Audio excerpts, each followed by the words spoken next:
اعوذ باللہ من الشیطان الرجیم، بسم اللہ الرحمن الرحیم۔ ذات کی نفی، مخالفت نفس، نفس کی خواہشات ہم کیسے ختم کر سکتے ہیں؟ پیارے دوستوں، پیاری بہنوں اور بھائیوں، ویڈیو کے آخر میں دعا میں شامل ضرور ہوا کرو اور کمنٹ سیکشن میں آمین ضرور لکھا کرو۔ محبوب سبحانی شیخ عبد القادر جیلانی رحمت اللہ علیہ نے فرمایا، صورت یہ ہے کہ سب چیزیں خدا کی تابع ہوتی ہیں، چنانچہ تمہارا نفس بھی اللہ تعالیٰ کی مخلوق اور ملکیت ہے۔ خواہشوں، لذتوں، شہوتوں اور اسباب تکبر کی وجہ سے خدا کا دشمن اور مخالف ہے۔ اس لیے جب تم خدا کی اطاعت کے لیے نفس کی مخالفت کرو تو گویا خدا کے لیے نفس کے دشمن ہو جاؤ گے۔ جس طرح اللہ تعالیٰ نے حضرت داؤد علیہ السلام کو فرمایا، اے داؤد، میں تمہارا چارہ ساز ہوں، تم اپنے چارہ ساز سے تعلق محکم کر لو، اور یہ اسی صورت میں ہوگا جب نفس سے عداوت کا شعار کر لو۔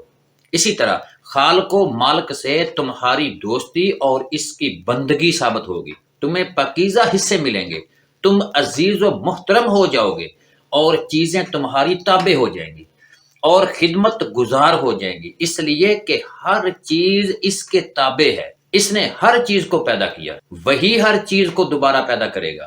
ہر چیز اس کے معبود ہونے کا قرار کرتی ہے۔ خود خدا وند کریم فرماتے ہیں، ہر چیز خدا کی حمد و ثنا ہے اور اسی کی تسبیح کرتی ہے، لیکن تم اس بات کا شعور نہیں رکھتے۔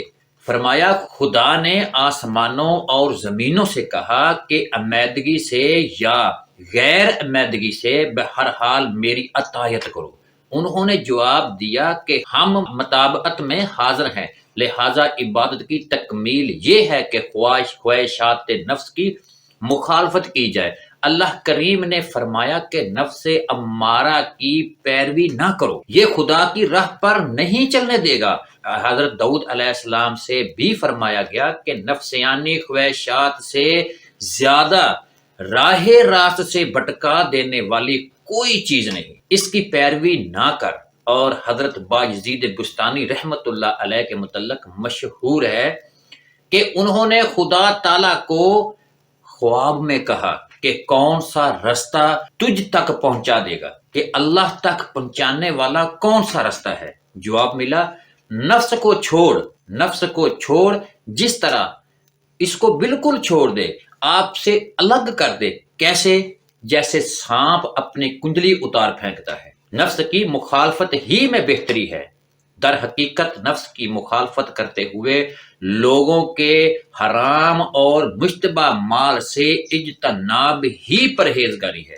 نہ ان کا احسان مند ہو، نہ ان پر بھروسہ کرو، نہ ان سے ڈرو، نہ ان کے پاس جو کچھ تھوڑا بہت ہے ان کا لالچ کرو، اور نہ زکوٰۃ، صدقہ، کفارہ، ہدیہ یا نذرانہ کے اصول کی توقع رکھو۔ چنانچہ خلقت سے کوئی خواہش حاصل کرنے کا کوئی ارادہ نہ رکھو، یہاں تک کہ کسی بااثر رشتہ دار کی وفات پر تمہیں مال ملنے کی امید ہو تو اس کی رحلت کی خواہش نہ کرو، اور ہر امکانی طریقے سے مخلوق سے کنارہ کر لو۔ انہیں ان دروازوں کی طرح سمجھو جو کبھی کھلتے کبھی بند ہوتے ہیں، یا ان درختوں کی طرح جانو جو کبھی پھل دیتے ہیں کبھی نہیں دیتے، اور یقین جانو کہ یہ سب افعال اللہ تعالیٰ کے فعل اور تدبر ہی کے باعث عمل میں آتے ہیں، کہ وہی فاعل حقیقی ہے۔ اس کے باوجود مخلوق کی محبت اور کوشش کے اصول کو فراموش نہیں کرنا چاہیے۔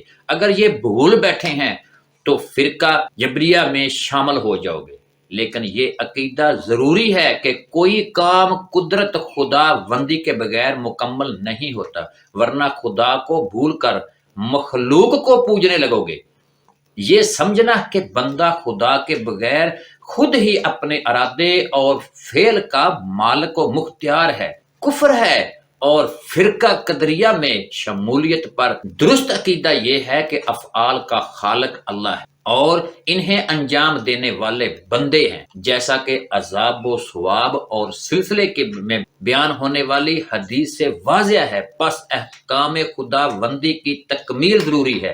اپنے حصے کو مخلوق سے علیحدہ سمجھو، حکم الہی بجا لاؤ، کسی معاملے میں خود حکمران نہ بن بیٹھنا، کیونکہ حاکمیت اصلی اللہ تعالیٰ کی ہے، کیونکہ مخلوق میں تمہاری شمولیت مقدر ہو چکی ہے، اور مقدر کی تاریکی میں کتاب و سنت کی روشنی لے کر داخل ہونا ضروری ہے، اس پر پوری طرح عمل کرنا ہے۔ اگر تمہارے دل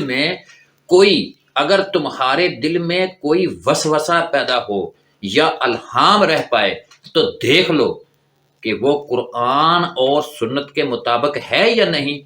اگر زنا کرنے، سود لینے، فاجر لوگوں سے تعلق استوار کرنے اور اسی قسم کی دوسری تمنائیں دل میں جنم لیں تو چونکہ یہ سب کام حرام ہیں، اس لیے ان سے بچو۔ اس قسم کے وسوسے شیطان دلوں میں پیدا کرتا ہے، انہیں دل اور دماغ سے نکال پھینکو اور کسی صورت ان پر عمل نہ کرو۔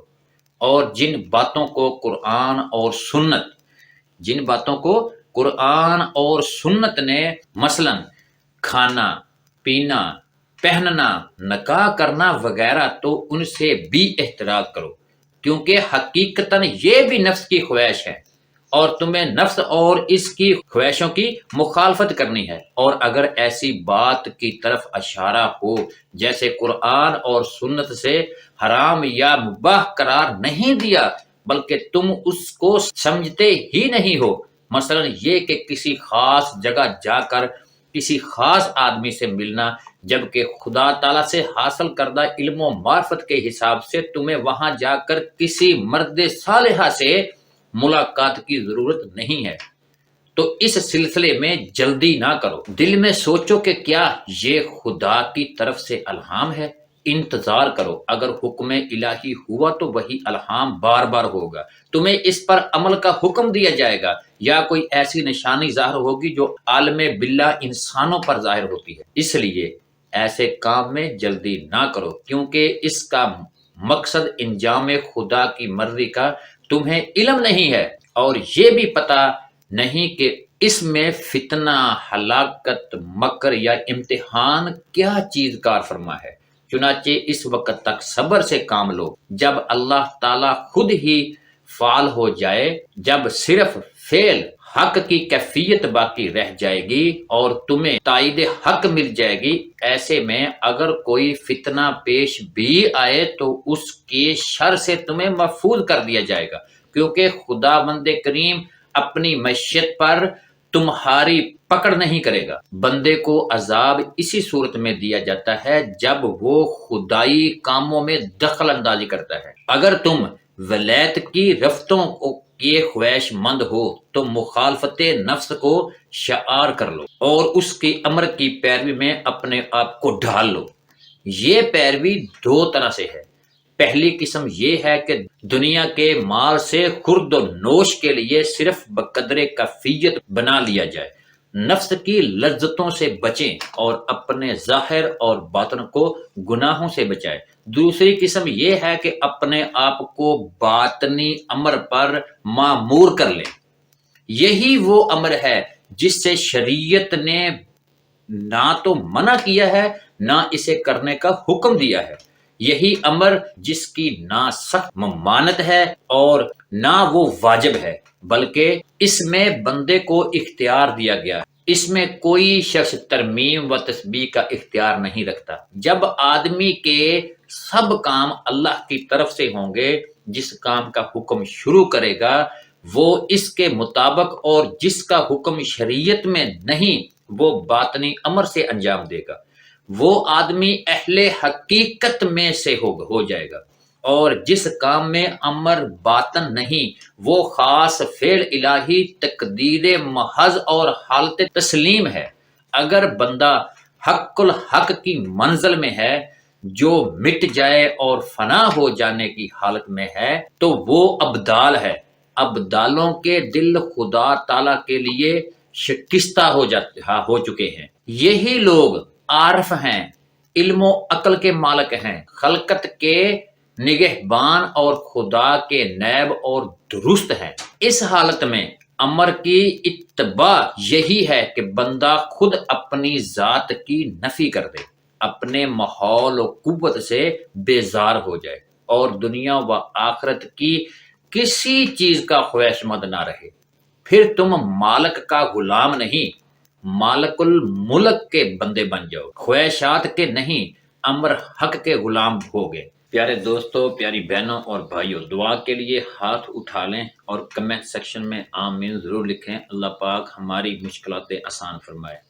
بسم اللہ الرحمن الرحیم۔ اے میرے رب، میں بے بس ہوں، تو میری مدد فرما۔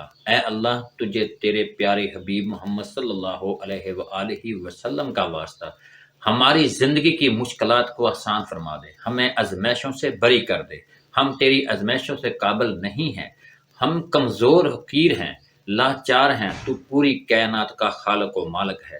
تو ہمیں بخش دے، تم ہماری زندگی کو آسان فرما دے۔ یا اللہ، روئے زمین پر جہاں بھی تیرے بندے تیرے نام لیوا تکلیف میں ہیں، ان سب پر اپنا کرم فرما، ان کی غیب سے مدد کر، بے شک تو علیم و خبیر ہے۔